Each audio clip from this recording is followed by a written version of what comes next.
Aloszka! Ja nazywam się Michał i już od ponad 20 lat żegluję po morzach i oceanach świata. W tym czasie przepłynąłem prawie 200 000 mil i odwiedziłem ponad 80 krajów. Od 2008 roku mieszkam i żegluję na jachcie Crystal. W tej serii będę Wam opowiadał o praktycznych aspektach podróżowania pod żaglami przez świat. Serdecznie zapraszam.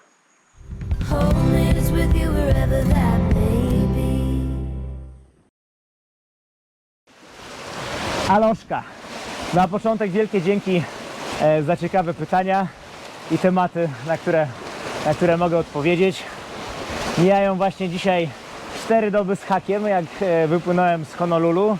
Zrobiłem już 600 mil mniej więcej, tam 600 mil z groszem, ale z tych 600 mil tylko ile do celu? Tutaj zanotowałem, tylko 450 mil do celu. Także trochę zrobiłem zygzak, jak zajrzycie na mojego trackera, to najpierw płynąłem za bardzo na północ, potem za bardzo na południe. No, zszedł nisko taki front i trochę tutaj nabruździł. W ogóle drugą dobę jadę by the windem i wreszcie jadę tym by the windem w dobrą stronę, bo jeszcze wczoraj o tej porze to płynąłem w ogóle bez sensu kursem jakimś 200, ale już mam 240 i w tym momencie, jak to nagrywam, Krysia leci 8 węzłów, także jest super. Przejdźmy do pytań. Dużo osób się pyta, między innymi Janusz i Piotr, gdzie się podziała Ola. No, Oli wyskoczył w ostatniej chwili wyjazd do Polski, także zupełnie niespodziewanie. Wyjechała przed Nowym Rokiem. No i tutaj przechodzimy do następnego pytania. Dlaczego płynę sam? No właśnie, to nie było płynięcie samemu planowane. Początkowo planowaliśmy płynąć we dwójkę, a przez ten nieplanowany wyjazd w ostatniej chwili płynę sam. Dlaczego nie z załogą? No, takie płynięcie małą załogą we dwójkę, no to ma swoje uroki. Cały jacht jest dla siebie, cisza, spokój. Z załogą jest fajnie, ale bez załogi też była fajnie. Następne pytanie.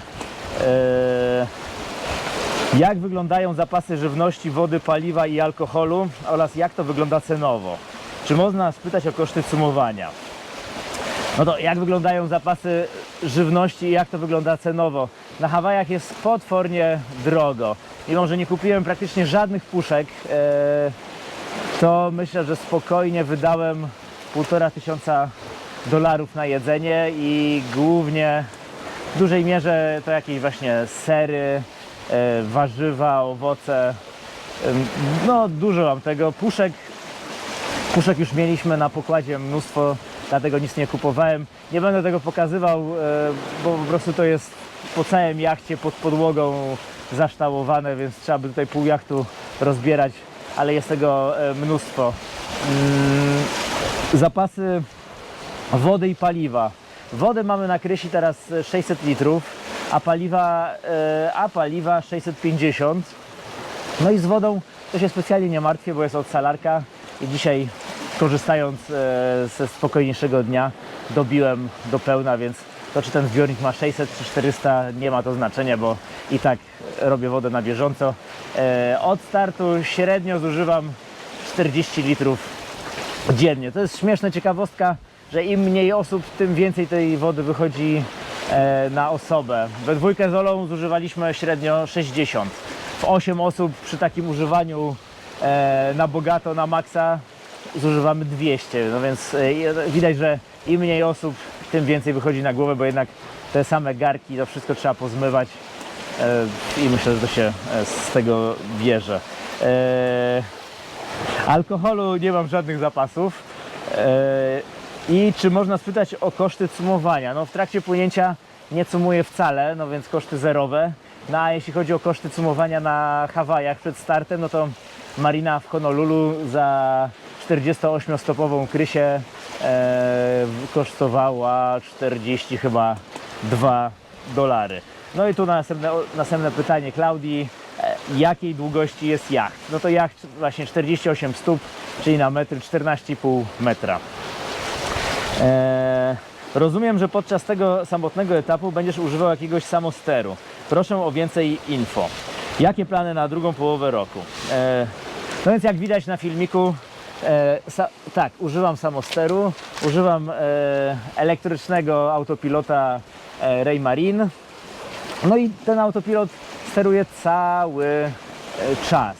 No i tak naprawdę to jest taka cienka granica pomiędzy łatwym, lekkim i przyjemnym płynięciem, bo ja w tym czasie mogę sobie robić cokolwiek, Krysia płynie, mogę gotować, sprzątać, spać i tak dalej. No i w przypadku awarii tego urządzenia, no to ten przelot zamieniłby się po prostu w mękę, jak jedną osobę musiałbym tutaj ręcznie sterować. To no, musiałbym pewnie zwijać żagle, bo raczej bym tego na samosterowność w pełnym kursie bym Krysi nie ustawił. No i przyznam się, że nie planowałem tego zakupu, ale jak się okazało, że płynę sam, to nie wytrzymałem psychicznie i kupiłem zapasowy siłownik. Tak on wygląda. Do autopilota to duży wydatek. Taki siłownik starcza nam średnio na Krysi na 70 000 mil. No i wymieniliśmy ostatnio 20 000 mil temu i wychodziło mi, że powinniśmy dopłynąć do Europy, zanim ten się zepsuje, ale no właśnie, nie wytrzymałem psychicznie i stwierdziłem, że wolę mieć taki siłownik w zapasie. Samosteru wiatrowego na Krysi nie ma, także to jest jedyne urządzenie, które kieruje łódką. Jakie plany na drugą połowę roku? No, za 3 tygodnie mam nadzieję dopłynąć na Palau. Potem w marcu przeskakuję na Raja Ampat do Indonezji. Zapraszam na rejsik i na Palau i w Raja Ampat. Pewnie w wakacje zrobię przerwę i przylecę do Polski.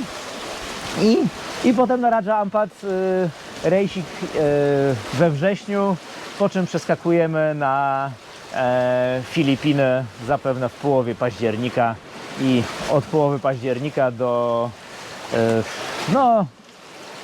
maja na pewno będziemy na Filipinach. I ostatnie pytanie.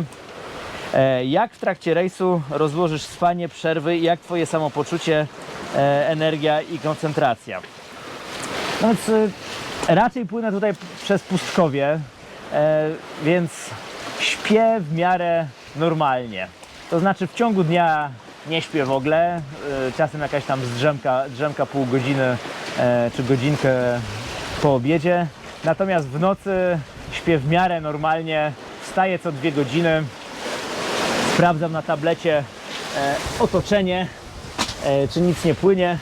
Do tej pory było od Honolulu nie było ani jednego statku, a teraz ciekawostka, w nocy i w tym momencie przecinam jakąś taką w miarę mało uczęszczaną, ale jednak rutę statków i nawet jest ruch.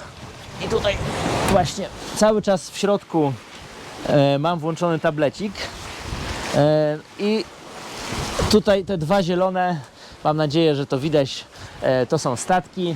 Mam na tablecie ustawiony alarm. Jeśli ICE obliczy, że będziemy mieli mijankę mniejszą niż milę, to zaczyna wyć i po prostu włącza się alarm. Na razie żadnego alarmu nie miałem, bo wczoraj się mijałem z jednym statkiem, to jeszcze nie spałem, ale tak to by się włączył alarm i bym wstał. Podejrzewam, że jak minę tą rutę, to znowu na tydzień nie zobaczę żadnego statku.